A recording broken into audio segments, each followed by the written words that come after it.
Field का नाम है कुरुक्षेत्र। उसी क्षेत्र में सब देवी देवता महीना में एक दिन जमा होते हैं, बैठक करते हैं। अभी ये पूजा जो हम लोग कर रहे हैं, इसके पहले घर में विचार किए होंगे नहीं कि हाँ किस दिन व्रत करना चाहिए भगवान का, किस दिन नहीं करना चाहिए, कैसे करना चाहिए, ये सब विचार घर में किया जाता है। उसी तरह भगवान भी मन में विचार करते हैं, बैठक करते हैं कि मेरा कौन भक्त है। अभी देखते होंगे बहुत लोग शिव चर्चा का भक्त बने हुए, शिव गुरु का नहीं, बहुत लोग को देखते होंगे वीर बजरंगबली को बहुत प्रिय मानता है, हैं? बहुत लोग को भगवान विष्णु को भी देखे होंगे पूजा करते हुए।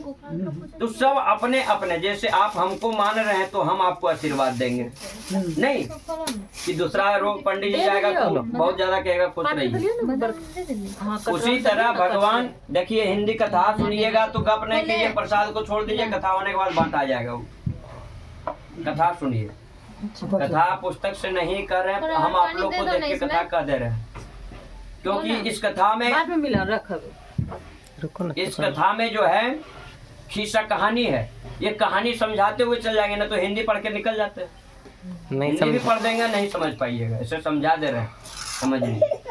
तब भगवान विष्णु जब बैठक में पहुंचे हुए थे तब तक नारद जी आ गए। नारद, जिनका बात रद नहीं हो उन्हीं का नाम है नारद। ब्रह्मा का पुत्र हूँ, नारद मेरा नाम, इधर का झगड़ा उधर लगाना मेरा काम, वही मेरा काम। अब नारद जी आ गए विष्णु भगवान के पास और विष्णु भगवान से कहने लगे कि हे भगवान, आप लोग बैठक में क्या निर्णय लिए हैं? तो विष्णु भगवान बोले मेरा भक्त को कल्याण होना चाहिए, मेरा जो भक्त है उसको कल्याण होना चाहिए, उसको कभी दुख तकलीफ नहीं होना चाहिए। तब नारद जी कहते हैं वाह रे कल्याण करने वाले विष्णु भगवान, अभी हम आपका भक्त को देखे मृत्युलोक पर, इसका नाम है मृत्यु भूमि, जहाँ भी बैठे हम लोग, इसका नाम है मृत्युलोक।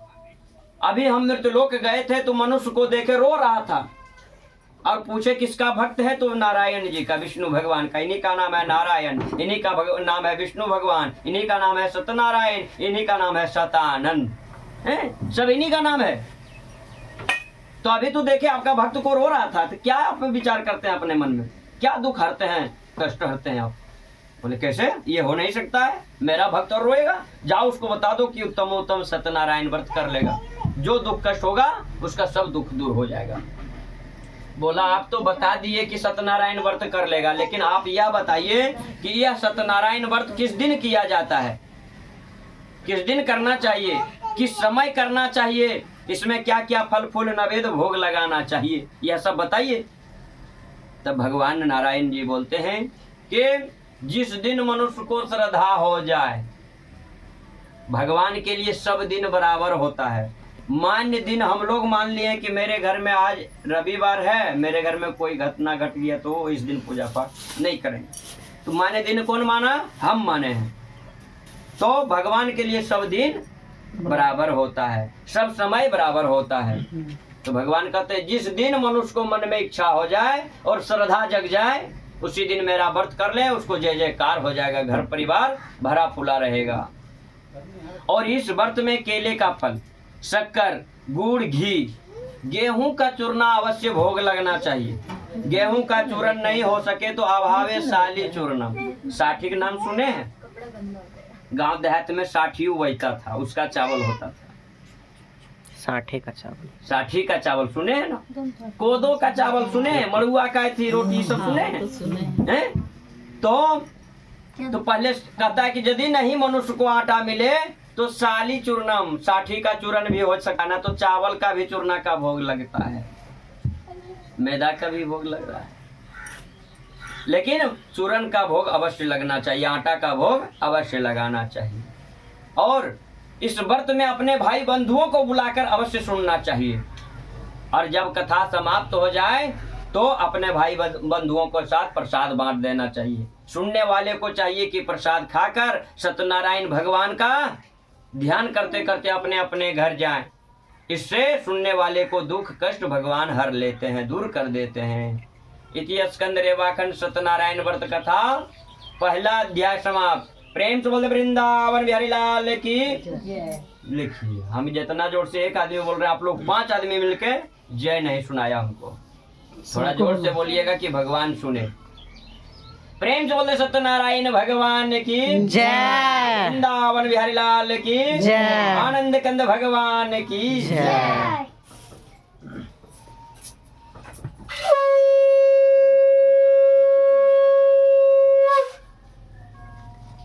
फूला ले लो। हमको पानी जल्दी से तो 2 मिनट। एगो फूल उठा के चढ़ा दो, पानी। फिर दूसरा फूल हाथ में ले लो।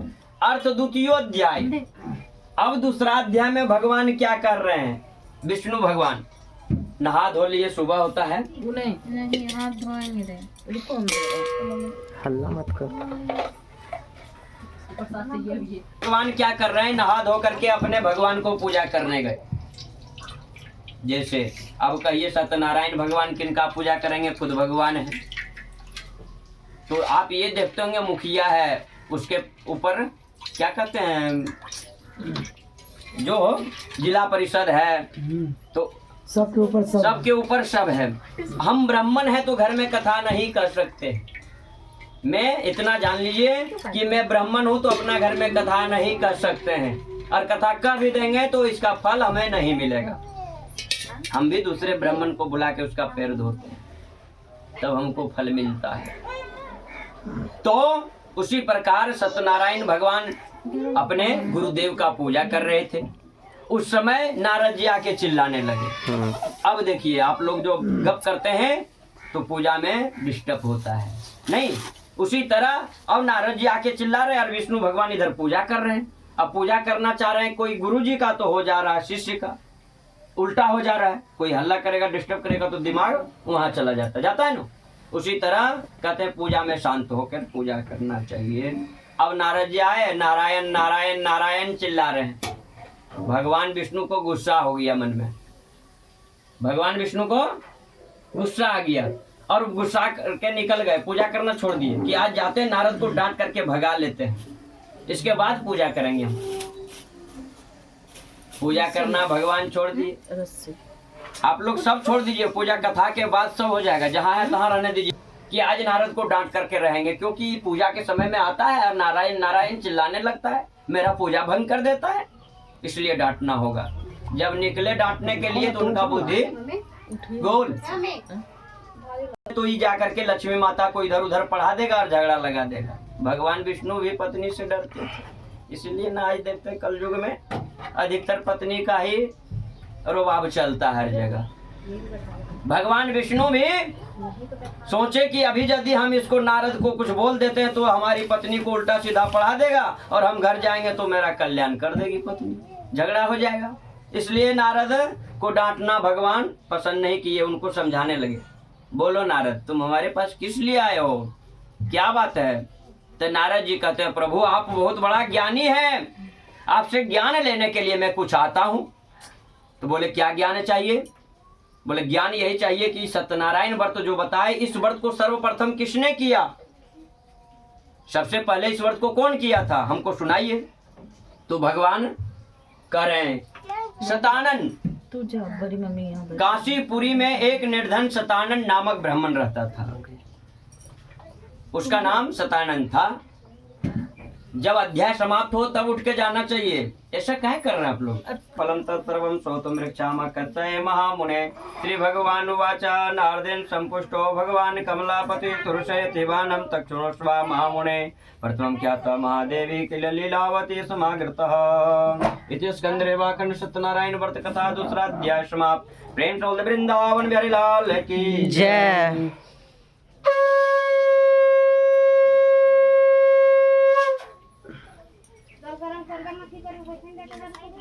अब तृतीय अध्याय में फिर कह रहे हैं, यह व्रत जो है सतानन एक ब्राह्मण था, सर्वप्रथम इस व्रत को ब्राह्मण किया। ब्राह्मण का नाम था सतानन। वह ब्राह्मण महामूर्ख ब्राह्मण था, कुछ भी पढ़ने के लिए नहीं जानता था। तब भगवान क्या किए, वह ब्राह्मण को कुछ भी बुद्धि नहीं दिए थे। तो लास्ट में ब्राह्मण क्या करने लगे, घर घर भिक्षा मांग करके अपना बाल बच्चा को चलाने लगे, भिक्षा मांग करके। जब भिक्षा मांगने जाते थे, वही भिक्षा से जो अन्न पानी दाना मिलता था अपना बाल बच्चा को गुजर ले जाते थे। तब एक दिन सत्यनारायण भगवान सोचे कि यह ब्राह्मण प्रत्येक दिन घर घर दरवाजा दरवाजा भटकता है, अब इसे इसका दुख दूर कर देना चाहिए, तब दुख दूर कर देना चाहिए। ऐसे सोच करके सत्यनारायण भगवान क्या किए, बूढ़े ब्राह्मण का रूप धारण कर लिए, धोती कुर्ता पहन लिए और इस पृथ्वी पर आ गए भगवान सत्यनारायण। और आ करके जो ब्राह्मण भिक्षा मांग रहा था उसको बुलाए कि हे विप्र, विप्र ब्राह्मण होता है, हे विप्र इधर सुनो। ब्राह्मण दौड़ कर आया, हाथ जोड़ करके प्रणाम किया और भगवान से कहने लगा, बोलिए क्यों बुलाए? तो भगवान कहते हैं कि तुम घर घर क्यों भटकता है, क्या कारण है, तुम हमको सुनाओ, मैं सुनने के लिए आया हूँ। तो ब्राह्मण हाथ जोड़ करके बोलता, मैं अत्यंत गरीब हूँ, दरिद्र हूँ, भिक्षा मांगने के लिए घर घर जाता हूँ और वही भिक्षा से जो अन्न पानी मिलता है उसी से मेरा बाल बच्चा का गुजर होता है। न जाने भगवान कहाँ सोए हैं, मेरा कब दुख दूर होगा कि इसी तरह भिक्षा मांग के ही मेरा प्राण चला जाएगा। तब सत्यनारायण भगवान कहते हैं कि तुम उत्तम सत्यनारायण व्रत करो, जिससे तुम्हारा सभी दुख कष्ट दूर हो जाएगा, भिक्षा मांगना छूट जाएगा। अब सत्यनारायण भगवान क्या किए, अपना पूरा विधि विधान बता दिए और वहीं अंतर ध्यान हो गए। जब भगवान अंतर ध्यान हो गए तब सतानंद को मन में निश्चय हो गया कि भगवान खुद से बताए हैं कि तुम सत्यनारायण व्रत करो, अब तो इस व्रत को हमें करना पड़ेगा। इसी चिंता में रात भर ब्राह्मण सोया नहीं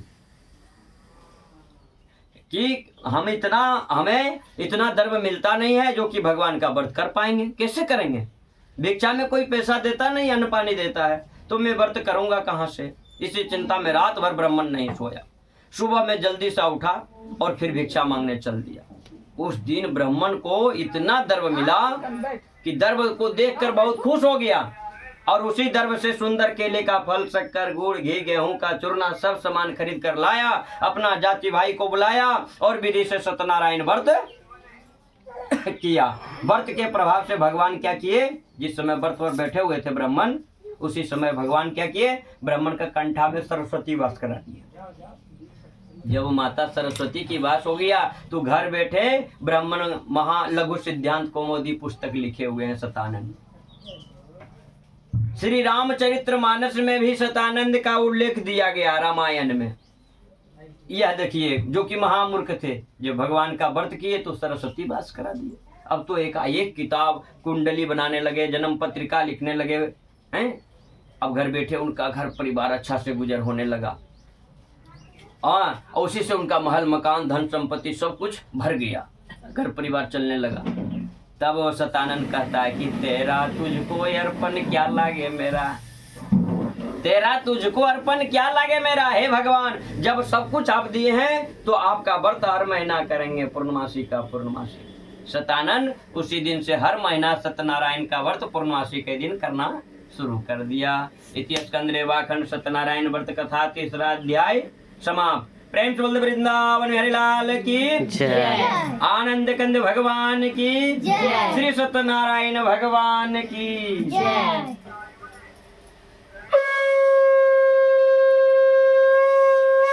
उस फुल पर रख दीजिए दूसरी, वही रखते हैं। अर्थ चतुर्थी अध्याय। अब चौथा अध्याय में क्या है कि फिर से नारद जी चले गए विष्णु भगवान को तंग करने। पूजा के समय में फिर पहुंच गए। जब भगवान पूजा कर रहे थे फिर नारद जी आ गए, नारायण नारायण चिल्लाने लगे। आज भगवान मन में संकल्प किए कि बिना नारद को डांटे हम रहेंगे नहीं, भले क्यों न झगड़ा लगा दे। निकले डांटने के लिए। तब तक नारद जी भी बहुत चतुर थे, नारद जी बहुत चालाक थे। मन में सोच लिए कि हम प्रत्येक दिन पूजा के समय हम डिस्टर्ब करने आते हैं भगवान विष्णु को, आज तो हमें डांट रहेंगे जरूर, इसलिए एक उपाय करते हैं, जैसे निकलेंगे उनका चरण पकड़ लेंगे। अब तो यदि आप कितनों गुस्सा में रहिएगा, लेकिन जब चरण पकड़ ले तो आपका गुस्सा शांत हो जाए। तो भगवान जब निकले, नारद जी झट से गए, उनका चरण पकड़ लिए। हाथ पकड़ के भगवान नारद जी को उठाए, बोलो बोलो मेरा चरण क्यों पकड़ रहा है, क्या चाहता है? तो भगवान नारद जी कहते हैं कि अब ये बताइए कि इस व्रत को, ब्राह्मण के बाद इस व्रत को किसने किया? भगवान कहते हैं ठीक है सुनो। वही ब्राह्मण जब पूर्णवासी था अपने घर में फिर व्रत कर रहा था सतानंद, तो उसी समय एक लकड़हारा आया। लकड़हारा समझ लें, लकड़ी बेचने वाला। वह लकड़हारा जंगल से लकड़ी काट के लाता था और शहर में बेचता था। उसी से उसका पूरे परिवार का गुजर होता था।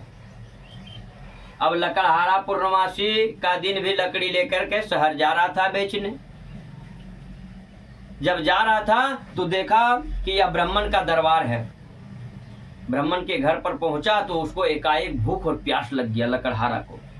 लकड़हारा ने लकड़ी को बाहर रख दिया और घर में ब्राह्मण का घर प्रवेश किया कि जाते थोड़ा ब्राह्मण देवता से जल मांग के पी लेते हैं, इसके बाद फिर लकड़ी बेचने चला जाएगा।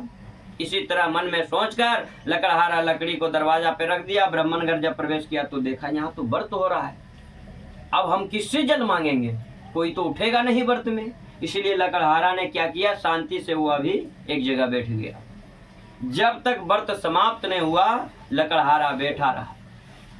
जब व्रत समाप्त हो गया ब्राह्मण सभी को प्रसाद बांटने लगे। लकड़हारा भी दोनों हाथ फैला करके प्रसाद लिया, प्रसाद खा करके जल मांग करके पी लिया। अपना भूख प्यास मिट गया लकड़हारा का। जब भूख प्यास मिट गया तब लकड़हारा हाथ जोड़ करके ब्राह्मण से कह रहा है कि हे ब्राह्मण देवता, आप ये सब क्या कर रहे थे, इसके करने से क्या होता है, हमें भी कुछ बताइए, हमारी भी सुनने की इच्छा है।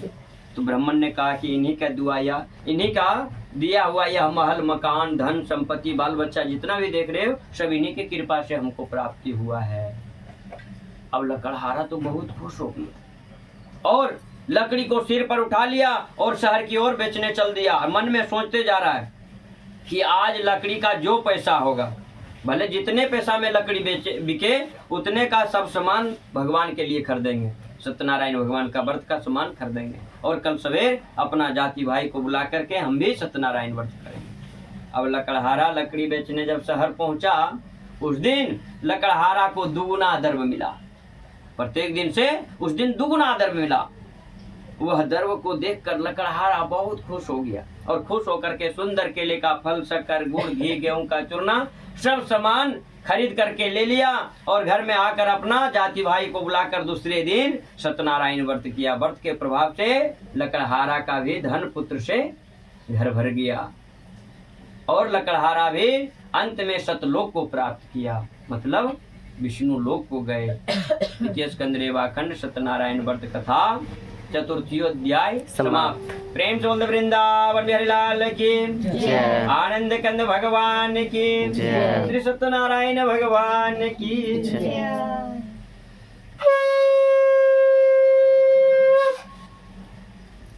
उस फूल को रख दीजिए।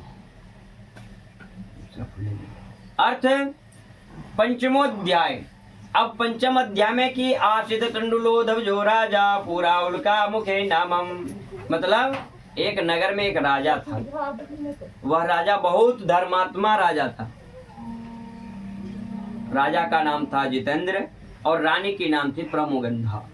राजा रानी प्रत्येक दिन सर्वप्रथम सुबह में उठकर नहा धोकर के पूजा पाठ करते थे। दोनों प्राणी पूजा में बहुत मन लगाते थे और राजा प्रत्येक दिन मंदिर जाते थे। मंदिर में जो भी पुजारी रहता था, गरीब रहता था, दुखिया रहता था, उसको